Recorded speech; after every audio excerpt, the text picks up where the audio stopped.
Hello बच्चों, कैसे हो आप सब। फिर से स्वागत है आपका सुपर किड्डो में। आज हम पढ़ने जा रहे हैं प्रतिभा हिंदी पाठमाला कक्षा 2 का बुद्धिमान बीरबल। इस कहानी में हम देखेंगे कैसे अकबर ने जो ऐलान किया उस ऐलान के द्वारा बीरबल ने अकबर का दिल जीता। चलो बच्चों, बिना देरी के हम इस कहानी को पढ़ते हैं और समझते हैं।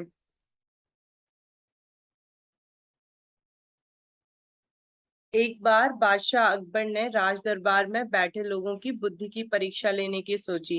उन्होंने एक रजाई दिखाते हुए ऐलान किया। अब बच्चों देखो, राज दरबार में सभी लोगों की बुद्धि की परीक्षा लेने की सोची अकबर ने। तो उन्होंने क्या ऐलान किया? जो भी इस रजाई से मेरा पूरा शरीर ढक देगा उसे इनाम मिलेगा। अब उन्होंने शर्त रखी कि जो इस रजाई से मेरा शरीर को ढक देगा उसे मैं क्या दूंगा? इनाम दूंगा। राज दरबार में बैठे सब लोगों को यह काम बहुत आसान लगा, पर रजाई देखकर सब सोच में पड़ गए। इतनी छोटी रजाई, यह तो छोटी रजाई है। अब क्या हुआ कि यह सब देखकर सब लोगों ने सोचा ये तो बहुत ही सिंपल सा काम है। तो सब लोगों ने सोचा हम तो ये काम कर ही लेंगे।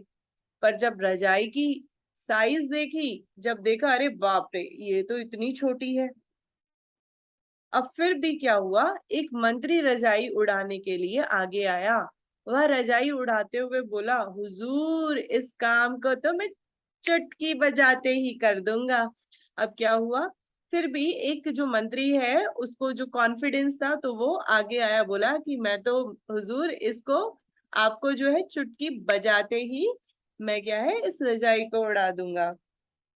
लेकिन क्या हुआ, पर यह क्या, अकबर के मुंह और पैर तो खुले ही रह गए। मंत्री मुंह लटकाए वापस जाने लगा। अब बच्चों क्या हुआ कि अकबर जी के तो मुंह और पैर तो खुले ही रह गए, इतनी छोटी रजाई थी। अब तो भाई मंत्री जी मुंह लटका के चलने लगे।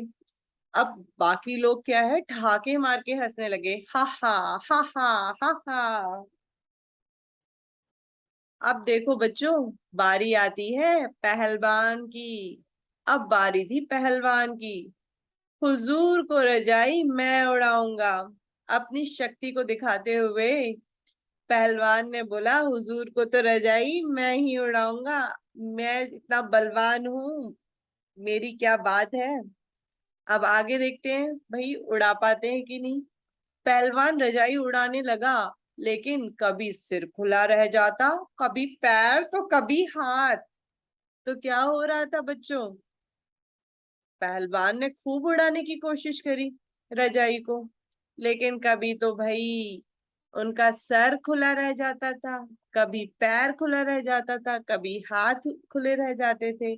उसे भी खाली हाथ लौटना पड़ा। अब क्या हुआ बच्चों, वो भी उसको भी खाली हाथ लौटना पड़ा, वो भी सक्सेसफुल नहीं हो पाया। अब क्या होता है, इस तरह एक एक करके कई लोग आए, लेकिन सभी ने हार मान ली। अंत में अकबर ने बीरबल को बुलाया। क्या हुआ, दरबार में जितने लोग थे एक एक करके सब आए, लेकिन सब क्या है, हार मान गए। लेकिन फिर क्या हुआ, अंत में अकबर ने किसको बुलाया? बीरबल को बुलाया। बीरबल, क्या तुम यह काम कर सकते हो? अब अकबर पूछ रहे हैं, भाई बीरबल तुम क्या कर सकते हो ये काम? जी हुजूर, बस आप अपने घुटने मोड़ कर लेट जाइए। बोला कि जी हुजूर, मैं तो कर सकता हूँ, पर आपको क्या है, अपने घुटनों को मोड़ कर लेटना है।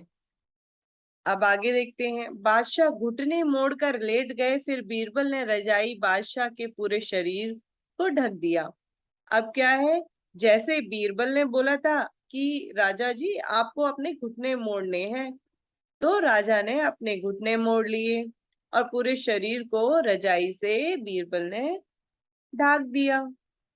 बीरबल की बुद्धिमानी देखकर सभी लोग हैरान रह गए। है ना, सभी लोग क्या है, हैरान रह गए। छोटी सी बात थी, लेकिन वो किसी के दिमाग में नहीं आई। इसे कहते हैं दिमाग। अकबर ने बोला कि देखो, इसे कहते हैं दिमाग, कि बीरबल ने किस तरह से अपने दिमाग का सहारा लेकर इस परेशानी को सॉल्व कर दिया। बाकी लोग तारीफ करने लग जाते हैं बीरबल की। वाह वाह, क्या बात है। अकबर ने खुश होकर बीरबल को अपनी कीमती अंगूठी इनाम में दे दी। अब बीरबल की बुद्धिमानी को देखकर अकबर उनसे क्या हो गए, खुश हो गए।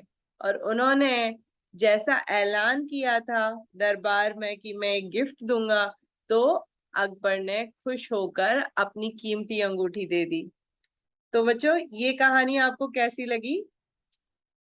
आपको अगर अच्छी लगी है तो इस कहानी को लाइक कीजिए, सब्सक्राइब कीजिए इस चैनल को। Okay, bye bye, take care. This is the end of the story.